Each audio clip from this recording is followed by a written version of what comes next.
Okay, then we're ready to start and to welcome everybody back to CS492G, Foundation and Future of Virtual Reality, Artificial Intelligence, and Massively Multi-User Online Role-Playing Games. Today we continue our discussion of MMORPGs with a technical perspective, namely the first M, the massive, means that there are going to be many users present on such a system, and these many users need to be managed somehow, right? Every user wants to be able to modify and see what other users have been doing and are doing, preferably in real time, and that's a big challenge. And so I'm happy that Arno here volunteered to give a presentation, actually a two-part presentation on this interesting topic. So that being said, Arno, now you have the screen and the right to show your slides. Can I send a message to everyone? I will send a link that is synchronized to my presentation, so this is like more fluid and better for everyone. I will also share my screen, but having both is nice. Okay. Now it should be possible. Can you try? Right. So you can use that link if you want to follow on the side or like on another device or however you want. It's a bit better, I think. All right, let me share the screen now. Oh.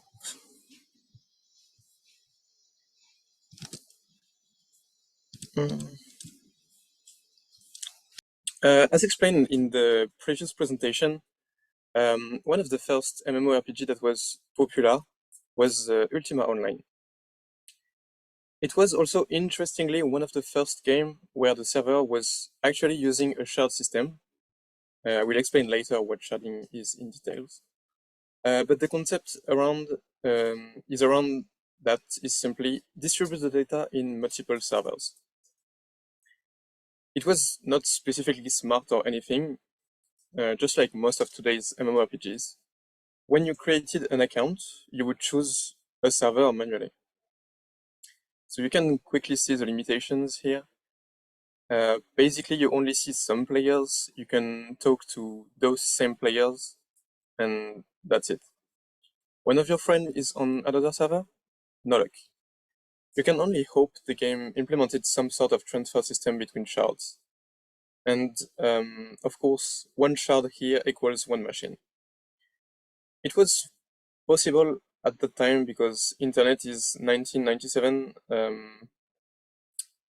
It was actually really slow and it was also expensive. So even when you say this is a popular game, we are talking of roughly 250,000 accounts, which is a lot, but honestly not that much, especially compared to World of Warcraft.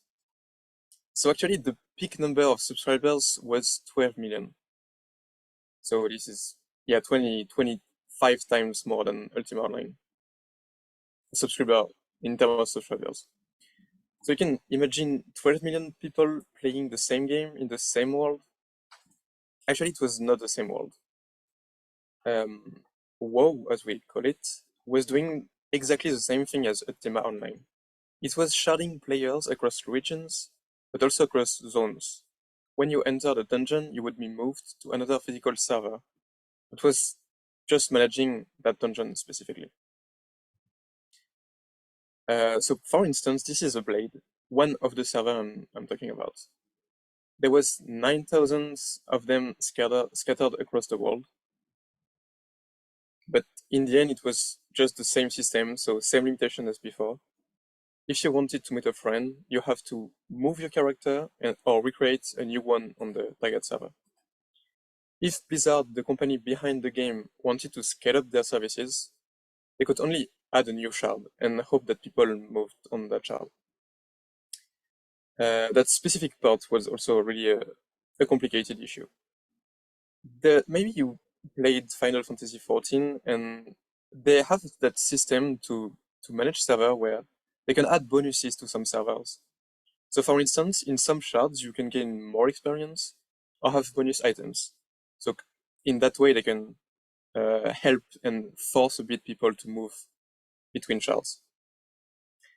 But for the next generation, there is a really interesting game that I talked a bit about earlier and as a comment for the presentation before. I will let you watch the trailer. So it will be muted, and I will keep it muted on the screen share, but you can enable the sound if you want.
Basically, also, not that everything you saw in the video was actually from the game. This is not a special render or anything.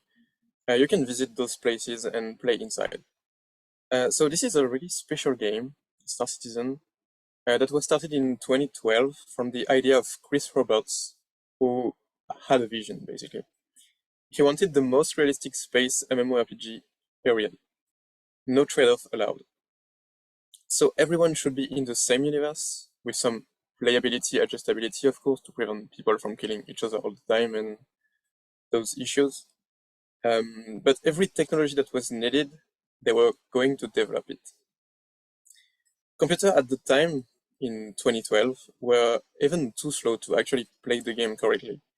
Even today, if you don't have the fastest computer available with a 4090 from NVIDIA, good luck having more than 50 FPS. One of the two interesting technologies for us are persistence and the huge universe.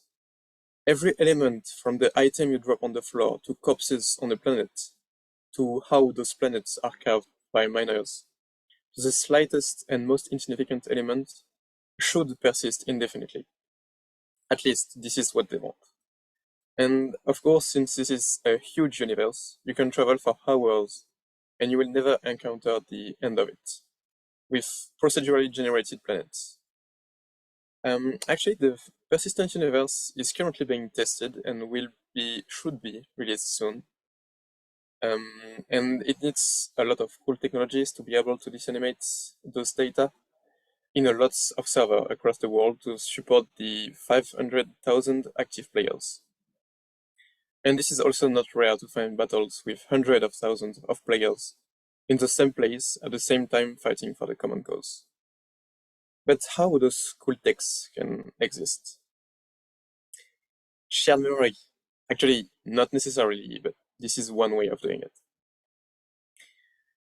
But why do we need specifically shared memory? That is a bit weird. So imagine you do a game server. You want to store the position of a player in memory. But what if there is too many players? You can just add more memory, of course. But how? Your memory slots are already filled with the highest capacity memory available, and your processor cannot physically address more. By the way, today's max memory possible in standard servers is around 2 terabytes, which is already quite a lot, to be honest. So what can you do next? Optimize the server? Yes and no. You already had the best engineers on the case, and you even made a V team for 2 months, trying to reduce the memory usage. You already reduced it by 90%, you cannot go further without literally recreating the server. And of course, it will take time and money which you don't have anymore. So one solution to this issue is shared memory. So this is the computer science part, so please hold on a bit, it should be brief. So basically shared memory is that three elements that work together. So the first one, you vaguely know how memory works in a computer, I guess, for most of you.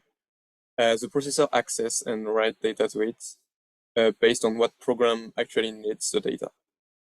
So having shared memory at the lowest level is the same from a programmer perspective.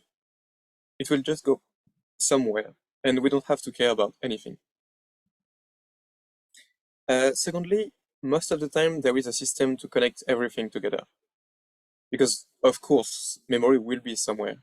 Could be in the same machine, but also could be in another machine a bit further, or even across the network in, I don't know, another data center, another cloud, anything.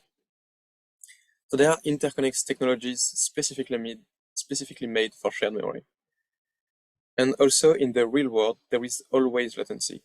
So depending on the technology, different consistency models will be applied, also depending on your specific needs. So this machine, do you remember this machine? I don't, you probably didn't even know it.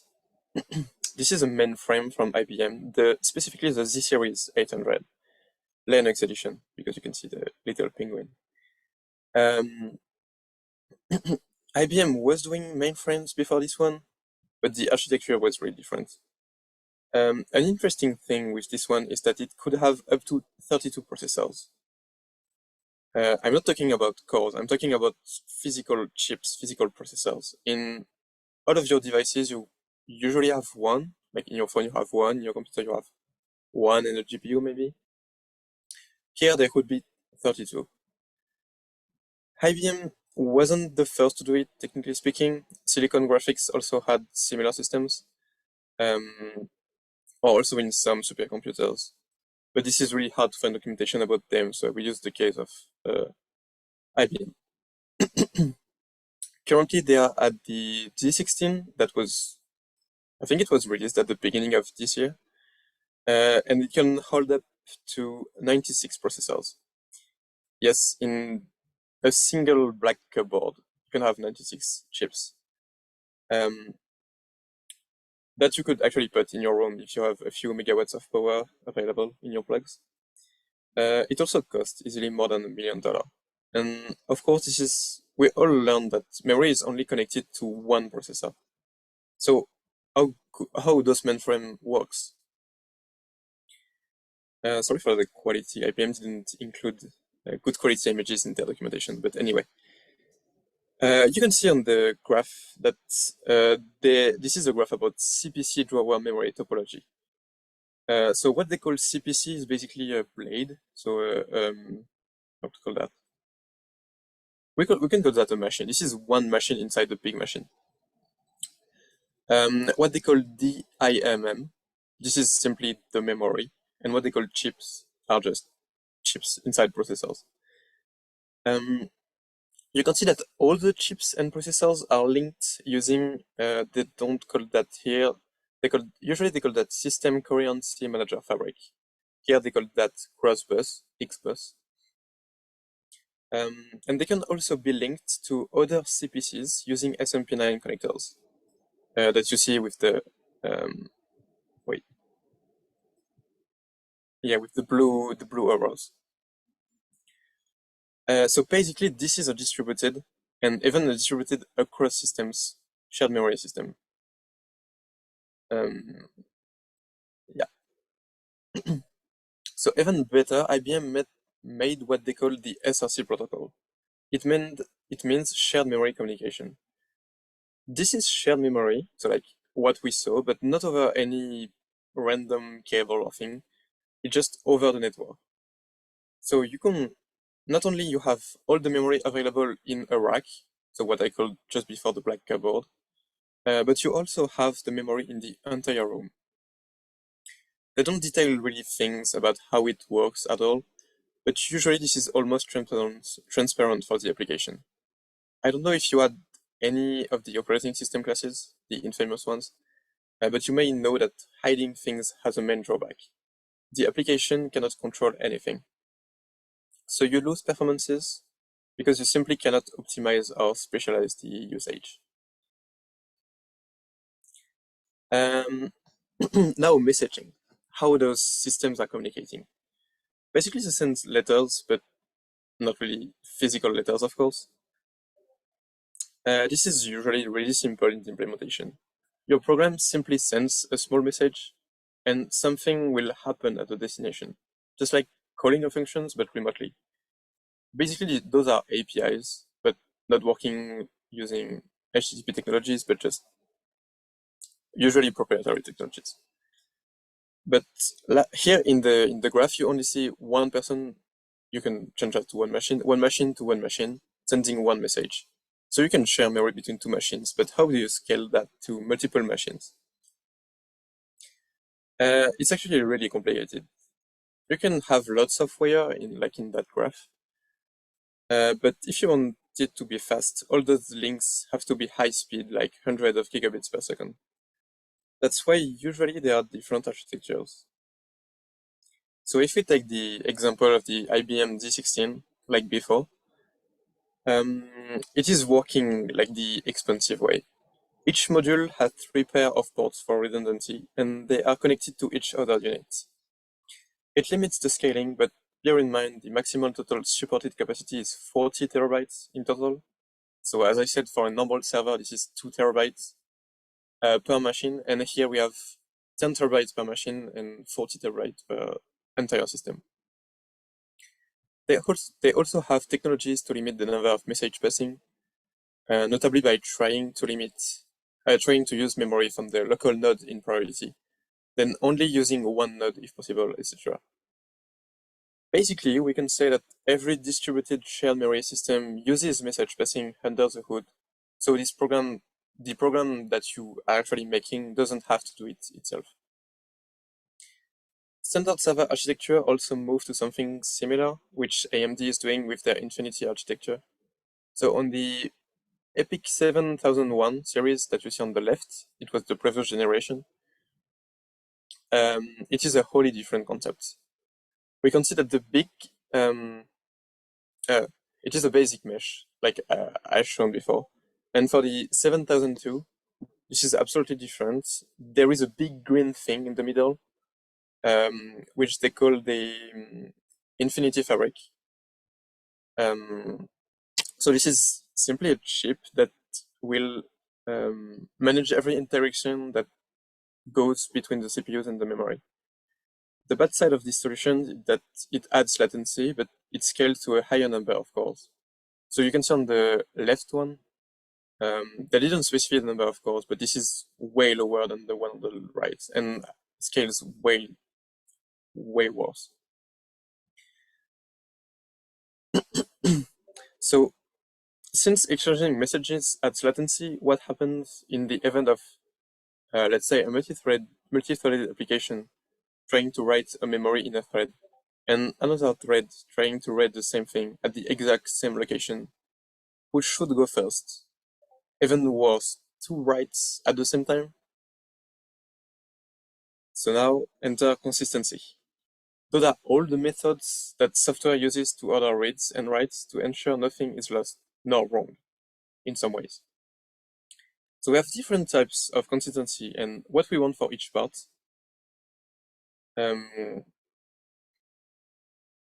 It's basically that the data is intact in the way we want.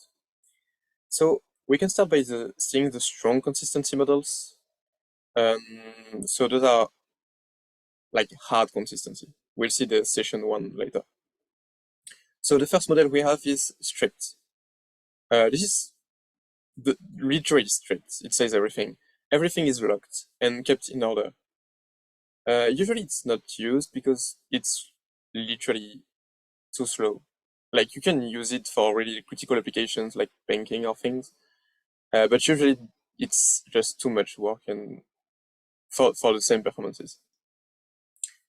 Then you have sequential. This is less strict, but still a bit strict. So you can read whenever you want, but each time you write something, this is added to first come, first serve queue to keep consistency. So FIFO if you a bit into the computer world. So this is still a bit strict. There is also the causal, which is more commonly used. It's basically the same as sequential, but a bit smarter. The writes only needs to be in order if they are related in some ways. So the ways are not specified. This is, you need to write those specification and you need to write the implementation. So you specify how the writes are related. But then you don't break any write and it's not always in order, but only the writes that have a relation. Then you have processor consistency. All processors need to be consistent in the order in which they see writes done by one processor, and in the way they see writes by different processors to the same location. It doesn't always need to be up to date. There is also the PRM consistency, also called the FIFO one. This is the same as the one just before, but instead of the whole system that need to be coherent, it's only for the same process. Cache. It's similar to the causal one, but only by location, so it's a bit easier to implement. So all writes at the same location needs to be in order, of course. And to finish, there is a slow consistency. If a process reads a value previously written to memory location, it cannot subsequently read any earlier data from that location. Oops. Yeah. And then we have what is a bit more applicable to, I would say, MMORPGs, which is session consistency. So the first consistency in that system is the monotonic read. It means that if you read the value 2 times and no write happened, you will never see a null value coming. It seems obvious said like that, but it's not uncommon in distributed systems to not have that. For instance, you can do the experiment. On social networks, you may create something like, I don't know, liking something, writing a post, and then you refresh, and maybe that thing was not propagated worldwide, meaning that you will read a null value when refreshing. So it may disappear, and then if you refresh again, it will appear. So that is not monotonic value because you read 2 values 2 times without any write happening between those, and you don't have the same value. So if you want to do the experiment, you can like something, refresh quickly. Your like may or may not exist, we don't know. Refresh, and then your like will appear to be definitively here. So we can see that there is no monotonic read consistency. There is also the monotonic write. It's basically the same, but for writes. So if you do a write, all the previous writes should be finished. You cannot have like half write, or like, I don't know, if you save a file, you won't see the beginning with the all write and the ending with the list, the last write. Should not happen. Then we have the most interesting ones that are usually the one you want for most of the systems. So you have read your writes. It guarantees that if the same process writes then read, you have the latest value. If we take the social network approach, it means that if you like something, you can just refresh and it will stay liked. That's consistent. And finally, there is the writes for reads. So the idea here is that when reading, you should not get a value written after it. So it's a bit hard to understand. If you do a write, then a read, then a write, from what you read in the second step, you should see the results from the first write, not the last write. Again, it's like something that seems obvious, but in a distributed system, this is not necessarily obvious. So all those consistency systems are sorted from the lightest to the heaviest in terms of performance, but also from the most unsafe to the safest. So now I have a question for all of you. So please follow the instructions for the next part. I want to do like just a small quiz to see like your opinions. So you can just go to menti.com and use the code that is shown here. So you just need to go to the website, enter the code, and you will have a question. That question will be, wait. So you can see here, what kind of consistency would be the best for player position in an MMORPG? So I want you to be in a scenario of you are designing a server for an MMORPG and what kind of consistency you want for specifically player positions. So it means like basically player movings, player aiming, those kind of things. I will display back the models so you can see the differences, and I'm waiting for your answers on that.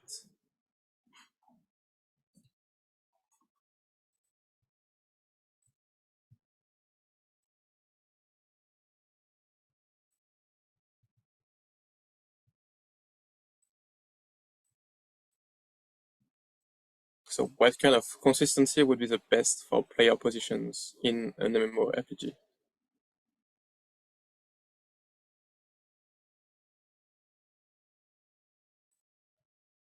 So just explain again the read your rights. So read your rights is when you write and read, you have the latest value, and write follows read. When you write read write, you don't have the latest value, but you have the value you wanted to read at the good time.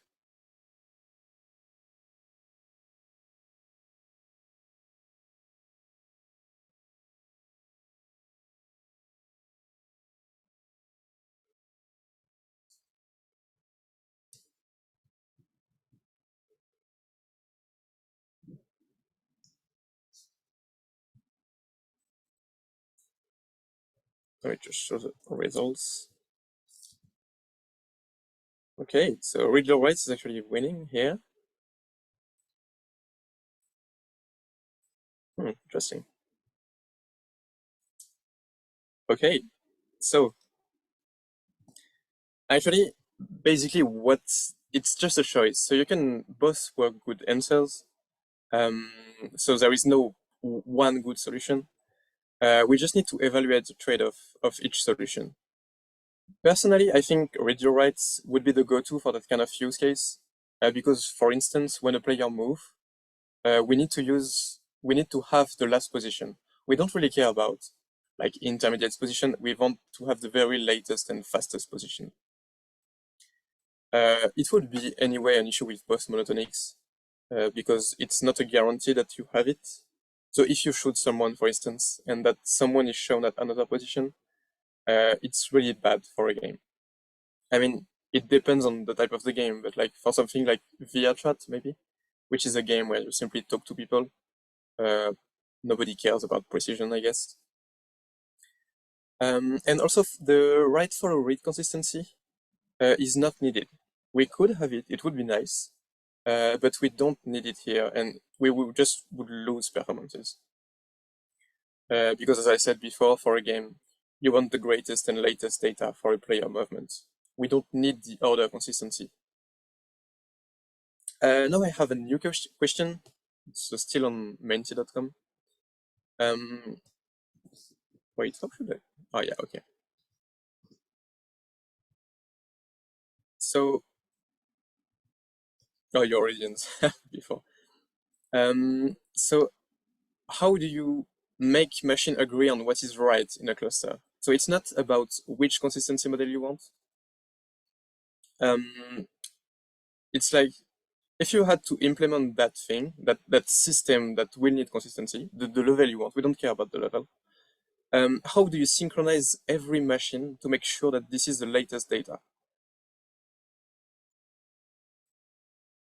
So for the contest, you have 3 servers. How are you sure that they respect the consistency level that you want? So I just gave a small hint. Democracies and dictatorships also works for machines. So how could you apply democracies and dictatorships? Raw timestamps. What does that mean specifically? Rule or timestamps. Oh, timestamps. So you can check. Oh, that's really smart actually. So you can check the timestamps. So like you can see which one is the latest. That is a good solution. That is a good solution. The only issue you may have is when the timing is really, really tight. How are you sure that your machine are like microseconds synchronized? It's not bad actually. So like you could send the data to one server and that server will maybe replicate to others and saying, oh, I am the latest data, take my data and don't say anything. Do you have any other idea? Rule? What do you mean by rule, specifically speaking?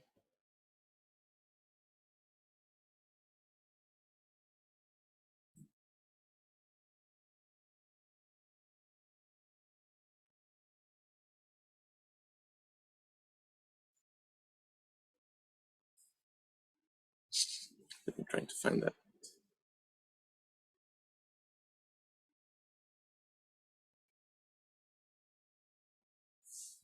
Okay. I mean, which shows the value that the most agreed with machines. All right, but how can you agree that value? Like, what is the things to say, oh, this is the good value? Like any machine could say, oh, I don't care, this is my value. Have at least 2 duplicates on the server and assume that only one can fail at a time. Yeah, of course you can do that, but now imagine you need to scale. You need to have more than 2 duplicates. So your database is just so big that you need, I don't know, 20 machines. Servers must agree on writing, otherwise raise exception. Servers must agree on writing. Yes, you can lock writing. So it's like, it's basically consistency. It does not help, however, to the implementation. So you don't know like how they agree. Like still, is there someone saying, oh, I am the right, and like you will lock everything, and so you can write now that I said this is fine. Actually, this can work. Priority. Oh, so this is prioritize. Priority. This is interesting. This is similar to the hint I said with dictatorships. So you can say this machine it actually exists. This machine is a master. This machine is a slave. And like the master will say, oh, you can now write or read. I agree on that. So you can do. So yeah, you're basically prioritizing machines. So like some will say this is fine, and some will just follow others. Roll dice. This is a bit too random for computers, I guess. This is a possibility. Though you can pick a server random, but then it does not explain how you propagate the changes. So like you can pick a server to write. The server will say, hey, stop everything, I'm writing something. It works, but then if that server has an issue, you may lose data. Okay, I think we have nice answers, to be honest. I will go back to the presentation. You can also send a comment if you have another idea. But anyway, this was actually the end of the presentation. So I will explain those systems that you've been guessing in the next presentation, which will be about database systems and how you can shard them and distribute them. And I will also take the use case of Star Citizen. So we'll see how they want to implement that persistent universe. And what is the technology behind, because they're talking a lot about it, and they also are really transparent. They're not releasing the source code, so we cannot see exactly how it works, but they explain a lot on them. Thank you. I think I'm done for today. So my presentation is officially done. Any question? Thank you very much. Yeah, congratulations. And as usual, now we're going to take a short break to allow you to digest the presentation and to raise questions and comments. Okay, so short break, like 3 to 5 minutes.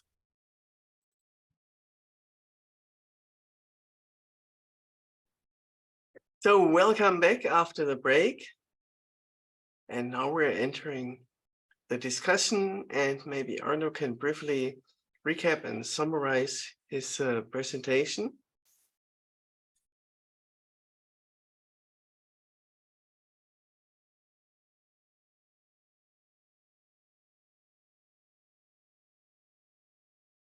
Oh, wait, I just added a slide. So if you're live, you should see it now. And to see, so basically what you want to remember from that part of the presentation. So first, shared memory, of course. Why do we want that? Why is it interesting?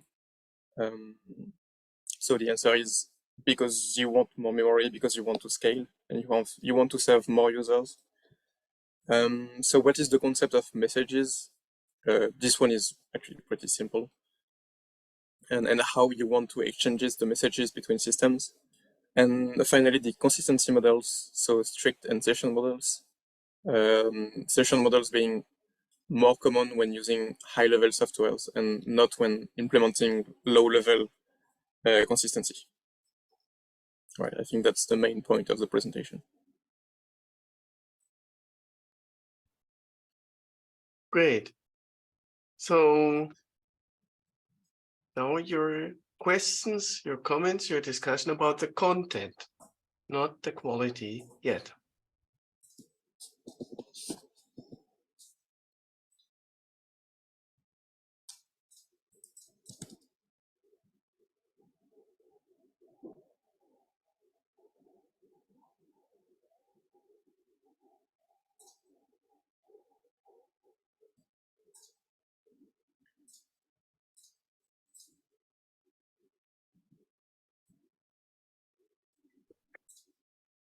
Yeah, for example, I have a question about the theoretical background. Yeah, the PRM model and its variance has been studied a lot.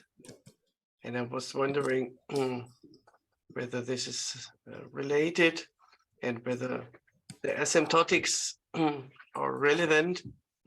So for example, message passing, what is the typical size of a message, right? So when two processors want to share data, want to maybe operate simultaneously on a large matrix, then that large matrix could easily have some mega or even gigabytes of data.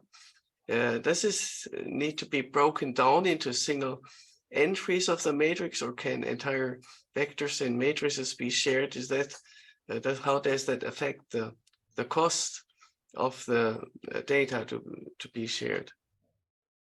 Yes, actually, yeah, for really large system, you probably don't want to have some sort of, you probably don't want to connect each node to each node, which would make the complexity and like size of the data exchange exponential.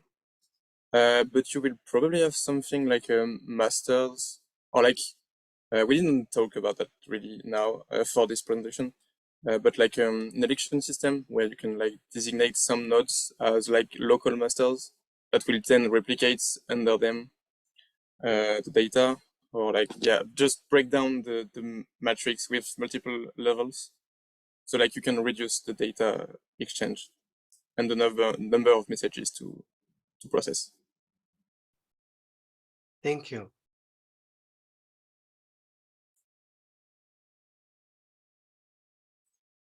I also remember from when I was a student that the basics of shared memory are pretty old.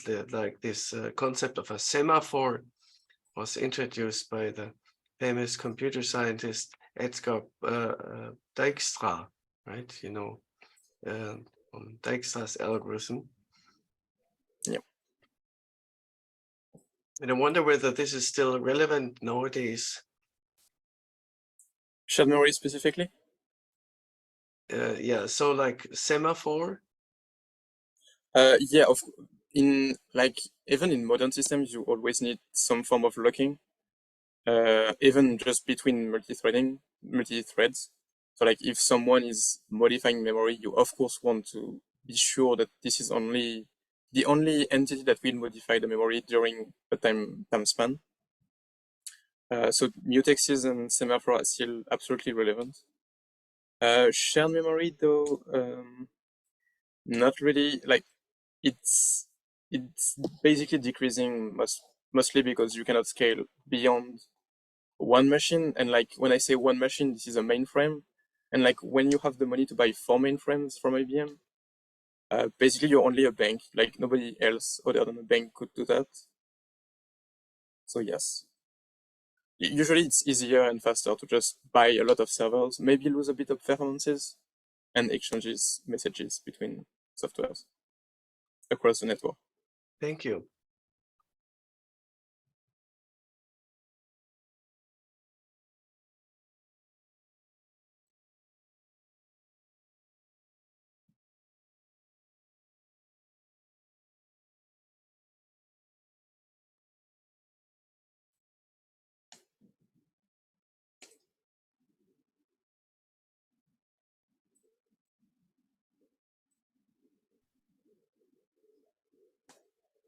Come on, let's enter the discussion. This is a great opportunity for you.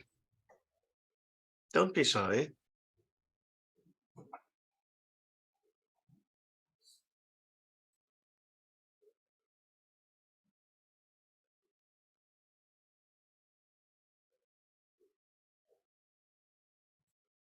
Okay, then I'll ask another question, right? So what you presented here was specifically kind of a foundation to this computer game Star Citizen, right?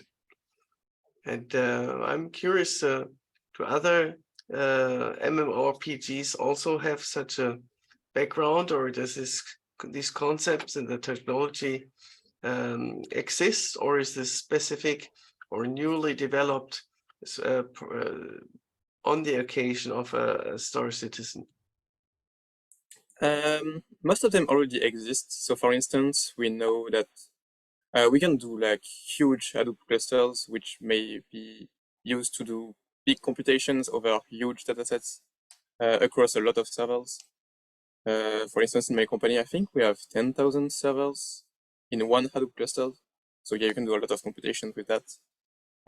So the technology does exist and does already works.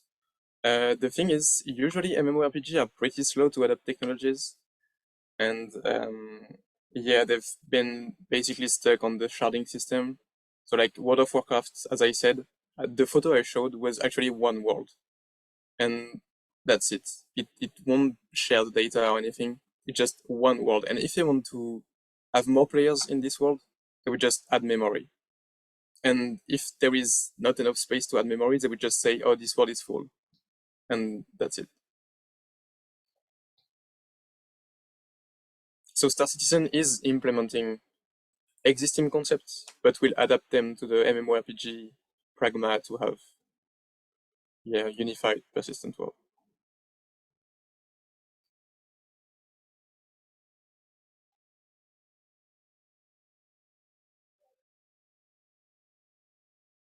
Anyone? I heard the okay. I heard the EVE Online have single server just like Star Citizen 2, and I'm curious how they can combine all players into single world and server. They probably have Yeah. some. To be honest, I didn't play EVE Online, but they probably, my easy guess would be that they have multiple virtual zones. So like when you go forward, you will cross zones without even knowing it. and then the server will just swap the data it is sending. So it is only the data around you. So yeah, probably I think you cannot be too many people in the same area. It will just crash the system. But like for a simple scenario, like just moving into space, being with some people around you, this is fine. You will just jump between servers without even noticing it. That's my understanding of EVE Online. I'm not 100% sure, though. Thank you. Great question. And to follow up, how about Minecraft? Does anybody know how Minecraft distributes things? Yeah, Minecraft Kids is really love that dumb game. So. in that way. Like it's a really good game, and people have been doing amazing servers and amazing creations. But yeah, basically a server is just like a World of Warcraft server. You just have all the players in one place. At least traditionally, there was one attempt that is still running, but it's a bit complicated to put in place, which is called the bungee cord. So this is like some sort of load balancers, some sort of proxy. So every people connects to that, and then it will shard the people, the players based on their maps. So you cannot have thousands of people on one map. They will need to be split between maps.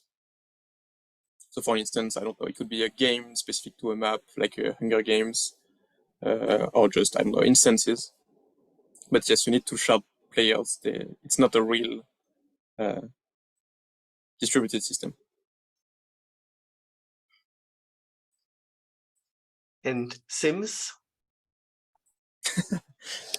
I don't think the online multiplayer of The Sims is that developed. So yeah, I think you only connect to friends. So you cannot be that much in the same world.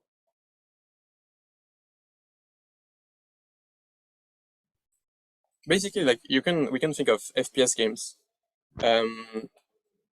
So I don't know, Call of Duty or Battlefield. Usually in Call of Duty you could be, I don't remember exactly how much, but like at most 15 or something in a match.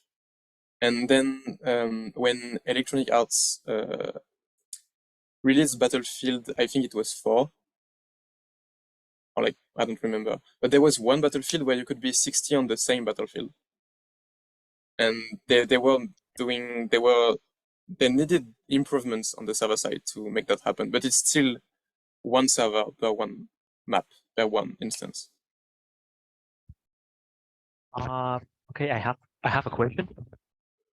So what do you think is like, from the player's perspective, what is the good thing about having a really big server? Like, what is the difference between being with 100 players in the same server and with 100,000 players at the same time? What do you think about it? You don't always need that. So like for instance, I don't know, for Battlefield you wouldn't want millions of people at the same area, of course. But for an MMORPG, I can see the vision of Chris Roberts, which is the creator of the game, was that it should be not like as real life, but as real life would be if we were into space in 100 years. So of course you cannot. It would be hard to imagine that people would just pop and depop and then like be on some shard, but not without you. Like they really wanted to like have realistic. Just don't put any limits. That's the basically whole concept of it. Don't put any limits on. If a player wants to do something, they should be able to. In the physical universe, of course. Right. Did that answer your question? So yeah. So I'm wondering that too. I mean, yeah, that should be like at one point it like feel like it wouldn't be too necessary, right? I mean, yeah, 100 players is cool to have a raid, but like 1,000 is already harder to imagine. Maybe like if you want 100,000 players together, maybe they don't want to play together. Just have a chat server would be enough. Have server, what do you call it, shop server, and be done.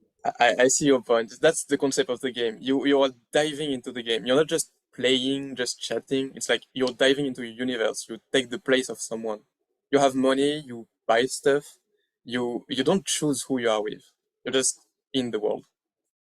Right.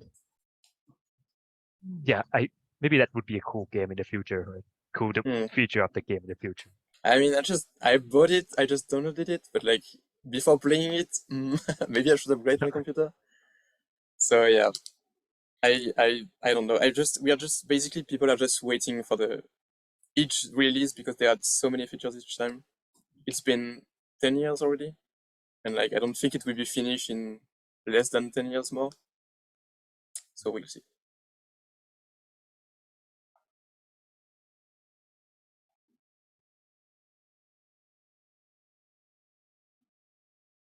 Final call for discussion and questions.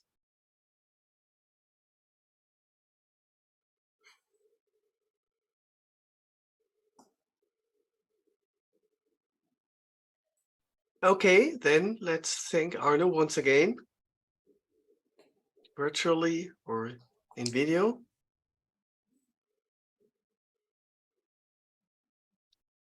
And now we proceed to providing feedback to the presentation. So that wraps up our session for today. And the next session, Arno will continue his presentation. Arno, you want to show us what we can expect the next time from you? So in the next episode, we'll talk about shared storage systems because all you want is a database and because everything is also a database. And after that, we'll see the use case of Star Citizen and how they will implement their persistent universe and their unique persistent universe. I think that's it. Great. Thank you so much. Thanks everyone for joining in. So now class is over for today. I do want who did I want to stay online for the remaining? Anyway, so stop the recording now.